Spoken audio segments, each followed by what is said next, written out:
আমি মোহাম্মদ ইয়াসিন চৌধুরী সিআইপি। আমি অর্থ প্রেরণের জন্য একটি বিশ্বস্ত প্ল্যাটফর্ম লুলু এক্সচেঞ্জকে বেছে নিয়েছি। লুলু এক্সচেঞ্জের পরিষেবাগুলো আমাকে সম্পূর্ণ সন্তুষ্টি প্রদান করে। বিসমিল্লাহির রহমানির রহিম। আমাদের মাঝে সমাগত হয়েছে পবিত্র ঈদুল আজহা।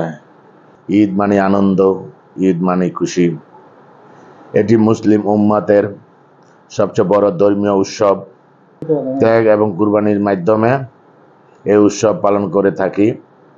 এই ঈদুল আজহা পশু কুরবানির মাধ্যমে আল্লাহর সন্তুষ্ট অর্জনের করতে পারি, এটি আমাদের প্রত্যাশা। পরিশেষে আমার পক্ষ থেকে এবং গ্রেটার ঢাকা উইংসের পক্ষ থেকে ঈদুল আজহার শুভেচ্ছা এবং ঈদ মুবারক সকল প্রবাসী ভাইকে।